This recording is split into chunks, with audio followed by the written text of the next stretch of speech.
সুপ্রিয় দর্শক শ্রোতা, আজকে আমরা কথা বলবো বনি ইসরায়েলের গাভী সম্পর্কে, যে চমৎকার ঘটনাটা সূরা বাকারা বর্ণনা করা হয়েছে এবং এ দ্বারা বনি ইসরায়েল কতটা কুতার্কিক বেয়ারা জাতি ছিল তা আমরা বুঝতে পারবো এবং আমাদের জন্য শিক্ষা রয়েছে এই সুন্দর ঘটনাটিতে।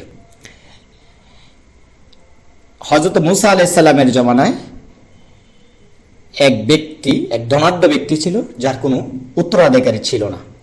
ওই উত্তরাধিকারী না থাকার কারণে তার একমাত্র বাতসপুত্র তার সকল সম্পদের মালিক হতো, কিন্তু বাতসপুত্র আর সহ্য হয় নাই। তখন তিনি তার চাচাকে মেরে পার্শ্ববর্তী প্রতিবেশীর বাড়িতে রেখে আসলেন এবং কন্দন করতে থাকলেন। লোকেরা বলাবলি করতে লাগলো এই ব্যক্তিকে কে হত্যা করছে। প্রতিবেশী যথারীতি বললে, লোককে আমি হত্যা করিনি, আল্লাহর কসম এই লোককে আমি হত্যা করিনি। তখন লোকেরা বলল, দ্বিধা বিভক্ত হয়ে গেল, কি করা যায়, কিভাবে সিদ্ধান্তে পৌঁছানো যায় এই ব্যক্তিকে কে হত্যা করলো। তারা সবাই মূসা আলাইহিস সালামের নিকট চলে আসে। মূসা আলাইহিস সালাম বলল, ঠিক আছে, তোমরা একটা গরু জবাই করো। গরু জবাই করার পরে এই জবাইকৃত গরুর মাংস দ্বারা মৃত ব্যক্তিকে যখন আঘাত করবে তখন মৃত ব্যক্তি জীবিত হয়ে যাবে এবং সে তার হত্যাকারীকে একথা বলে দেবে। লোকেরা এই সহজ বিষয়টাকে প্রশ্নের পর প্রশ্ন করতে করতে জটিল থেকে আরো জটিল করতে লাগলো। আমাদের নবী মুহাম্মদ রাসূলুল্লাহ সাল্লাল্লাহু আলাইহি সাল্লাম বলছেন, আল্লাহ তাআলা বনী ইসরাইলকে একটি গরু জবাই নির্দেশ দিয়েছিলেন মাত্র। তারা যে কোনো একটি গরু জবাই করলে যথেষ্ট ছিল, কিন্তু তারা এই সহজ সরল নির্দেশ পালন না করে নানা প্রশ্ন করতে করতে বিষয়টিকে জটিল থেকে আরো জটিল করতে থাকে। আল্লাহ রাব্বুল আলামিন এই জন্য তাদেরকে কঠিন শর্ত আরোপ দিয়েছিলেন, যা আমাদের জন্য রয়েছে অনুপমেয় শিক্ষা। বিষয়টা হচ্ছে, বনী ইসরাইল জমানায় এক ফরেজগার ব্যক্তি ছিলেন, তার কোনো ধন সম্পদ ছিল না, তিনি অত্যন্ত গরিব ছিলেন। তার একটি বাছুর ছিল। তিনি যখন মারা যাবেন তখন তার উত্তরাধিকারী বলতে তার একটা ছেলে এবং তার স্ত্রী ছিল। ছেলেকে দেওয়ার মতো তার তো গরু ছাড়ার কোনো কিছু ছিল না।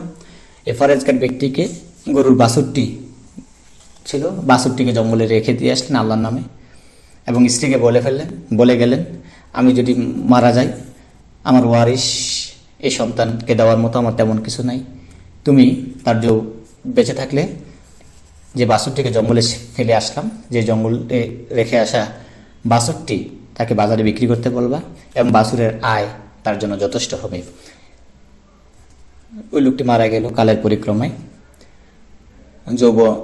যুবক কিশোর থেকে যৌবনে পরিণত হলো এবং যুবকটি ছিল অত্যন্ত ফরেজগার। বর্ণনা এরকম এসেছে, সে তার মায়ের অত্যন্ত ভক্ত, অনুগত এবং খেদমত গুজার ছিল। ছেলেটি বড় হয়ে যৌবনে পৌঁছেছে, এমন অবস্থায় এরকম ছিল যে সে রাতের তিন ভাগে ভাগ করতো। একটা রাতকে সে তিন ভাগে ভাগ করে, এক ভাগে মায়ের সেবা করাতেন, আরেক ভাগ ঘুমিয়ে কাটাতেন, আরেকবার আল্লাহর ইবাদতে কাটিয়ে দিতেন। এবং ভোর হলে জঙ্গলে যেতেন, কাঠ এবং লাকড়ি সংগ্রহ করতেন, তা বাজার নিয়ে বিক্রি করত এবং বিক্রয়লব্ধ অর্থ তিনি তিন ভাগে ভাগ করতেন। এক ভাগ দান সাদকা করতেন, এক ভাগ নিজের খাবারের জন্য ব্যয় করতেন, আরেক অংশ তিনি মাকে প্রদান করতেন। দেখতে দেখতে মাও একদিন জীবনের শেষ পর্যায়ে এসে যায়। মা বলল, আমাদের রেখে যাওয়ার মতো তোমার কিছু নেই, তোমার দেওয়ার মতো কিছু নেই। তোমার বাবা যখন মারা যায় তখন জঙ্গলে একটি বাছুর রেখে আসে, তুমি জঙ্গলে যাও, গিয়ে হযরত ইব্রাহিম, ইসমাইল, ইসহাক এবং ইয়াকুবের প্রভুর নিকট দোয়া করো যেন বাছুর তোমার নিকট সমর্পণ করে। বাছুরটির পরিচয় হচ্ছে, তুমি যখন তাকে দেখবে তখন তার চামড়া হতে সূর্যের উল্কার ন্যায় আলো নির্গম হবে এবং তার সৌন্দর্য অপরূপ হলদে বর্ণের হবে, কিছুটা যেন সোনালী বর্ণ ধারণ করছে। ছেলেটি তার মায়ের কথা মতো জঙ্গলে গিয়ে বাছুরটি দেখতে পায়। সে আল্লাহর ভরসা দিয়ে গাভীটিকে তার নিকট আসতে বলে। গাভীটি তার নিকট আসে এবং ছেলেটি তার কান ধরে মায়ের নিকট নিয়ে আসতে চায়। আল্লাহ নির্দেশে গাভীটির বাকশক্তির অধিকারী হয়। সে বলে ওঠে, তুমি এত কষ্ট করো কেন, তুমি আমার পিছে সওয়ারি হয়ে যাও, আমি তোমাকে আরাম করে নিয়ে যাব। ছেলে বলল, না, এরূপ করা যাবে না, আমার মা বলছে তোমাকে কান ধরে নিতে, আমি তোমাকে কান ধরেই নিয়ে যাব। ছেলেটি তখন গাভীটিকে তার মায়ের নিকট নিয়ে আসলো। মা বলল, বেটা তুমি দরিদ্র, তোমার কাছে টাকা পয়সা তেমন কিছু নাই, সারা রাত জাগ্রত থাকো, দিনে কাঠ সংগ্রহ করো, তুমি খুব কষ্ট করো, তাই এই গাভী তুমি বাজারে নিয়ে যাও এবং তা বিক্রি করে তুমি জীবিকা নির্বাহ করো। মা বলে দিল, তুমি যখন গাভীটি বিক্রি করবো 3 দিরহামে এই গাভীটি বিক্রি করবে, অর্থাৎ 3 দিনারের তখন বাজার মূল্য। তাই মা তখন তৎকালীন বাজার মূল্যেই বলে দিল ছেলেটিকে।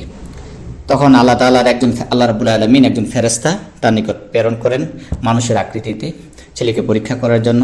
সে তার মায়ের আনুগত্য কতটুকু তাও দেখার ইচ্ছা ছিল। ফেরেশতা ছেলেকে জিজ্ঞাসা করলেন, গাভীটি কত দামে বিক্রি করবে? জবাবে সে বলল, 3 দিরহামে বিক্রি করব।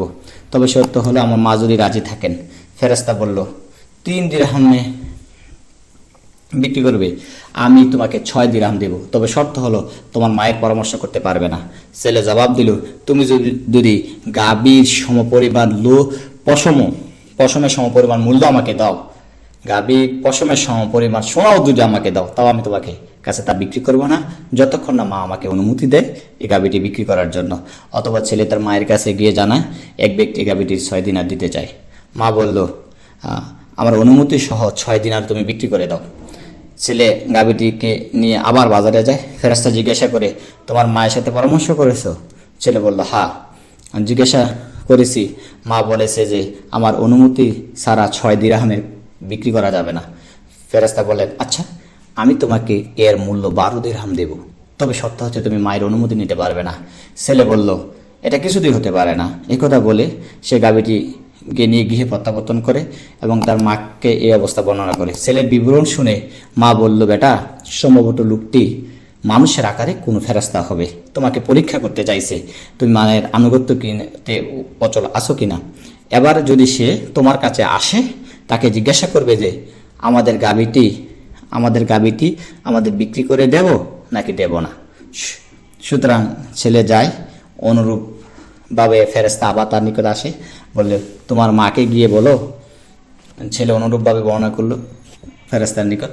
তখন ওই লোকটি তাকে বলল, তোমার মাকে গিয়ে বললো গাভীটি এখন বেঁধে রাখতে, বিক্রি করার ইচ্ছা হতে আপাতত বিরত থাকতে, কেননা মূসা আলাইহিস সালামের ওই যে নিহত ব্যক্তি, এই ব্যাপারটা তিনি তার কাছে বর্ণনা করেন যে একজন মূসা আলাইহিস সালামের মৃত ব্যক্তির সন্ধান করার জন্য তোমার গাভীটি প্রয়োজন পড়বে, ফলে তুমি এই গাভীটিকে চড়া মূল্যে বিক্রি করবে। যতক্ষণ পর্যন্ত না এই গাভীর ক্যাশ পরিমাণ সমপরিমাণ সোনা না দিবে, ততক্ষণ তুমি এই গাভীটি বিক্রি করবে না। তাই ফেরেশতার পরামর্শ অনুযায়ী তারা গাভীটি বেঁধে রাখে। আল্লাহর অশেষ অনুগ্রহ, মায়ের প্রতি ছেলের আনুগত্যের প্রতিদান হিসেবে আল্লাহ অবিকল অনুরূপ গাভী জবাই করার জন্য বনী ইসরাইলকে নির্দেশ দেন। সুতরাং বনী ইসরাইল যখন গাভী জবাই করার নির্দেশ প্রদান করা হয়, তখন তারা বারবার তার গুণাবলী সম্পর্কে জিজ্ঞাসা করতে করতে করতে শেষ পর্যন্ত অবিকল এই গাভীটি কালার, বর্ণ, রং, ধারণ, বয়স, আকৃতি দিকে পৌঁছে। লোকেরা তখন গাভীটিকে জবাই করে তখন আল্লাহর পক্ষ থেকে নির্দেশ আসে, জবাইকৃত গাভীর একটি অংশ দ্বারা নিহত ব্যক্তিকে আঘাত করো। লোকেরা জবাইকৃত গাভীর গোশত দ্বারা নিহত ব্যক্তির দেহে স্পর্শ করা মাত্র ব্যক্তিকে জীবিত হয়, আল্লাহর হুকুমেই তিনি জীবিত হন এবং বলে দেন, অমুক ব্যক্তি অর্থাৎ আমার বাতসপুত্র আমাকে হত্যা করছে। এতটুকু বলার পরে সে আবার মরে যায়। সুতরাং কে তার হত্যাকারী তা জানা হয়ে যায়। বলা হয়ে থাকে এই ঘটনার পর কোনো হত্যাকারী মিরাসের অধিকারী হয়নি। প্রিয় দর্শক শ্রোতা, এখানে একটা বিষয় লক্ষণীয়, আল্লাহ রাব্বুল আলামিন তাদেরকে গাভী জবাই করতে কেন বললেন? অনেক কিছুতে জবাই করতে ছিল, তিনি গাভী দ্বারা কেন বনী ইসরাইলকে বললেন? এই ঘটনার প্রেক্ষাপটে বিভিন্ন বর্ণনায় বিভিন্ন রকম আছে, বিভিন্ন রাওয়াতে বর্ণনা করা হয়েছে। বিষয়টা এরকম ছিল যে বনী ইসরাইল গোত্র ছিল পূজারী এবং গোভক্ত। হযরত মূসা আলাইহিস সালাম যখন তার ভাই হারুন আলাইহিস সালামকে প্রতিনিধি হিসেবে রেখে তুর পাহাড়ে গমন করেন, তখন স্বামীরই একটি গোবাছুর বানিয়ে তার পূজা করার জন্য বনী ইসরাইলকে পরিচিত করেছিল। বলা হয়ে থাকে তখন থেকে এ জাতি গোপূজারী অনুসারী, গোভক্ত হয়ে পড়ে। বিশেষ করে গাভীকে হত্যা করে তারা পাপ মনে করে। বনী ইসরাইলের গোপীতি, গৌরভক্ত, গোপূজা থেকে বেরিয়ে এসে একাত্মবাদের উপর বিশ্বাস করার জন্য আল্লাহ রাব্বুল আলামিন তাদেরকে এই গরু জবাই করার জন্য নির্দেশ দিয়েছিলেন, এই গাভী জবাই করার নির্দেশ দিয়েছিলেন। তিনি বুঝাতে চেয়েছিলেন এই গাভী আল্লাহর সৃষ্টি, সে উপাসনার অধিকার রাখে না, সে ইবাদতের অধিকার রাখে না। এই গাভী তার তো জবাই করলই, বরং চড়া মূল্য দিয়েও জবাই করলো। আল্লাহ রাব্বুল আলামিন আমাদেরকে সবাইকে বুঝার তৌফিক দান করুক, আমিন।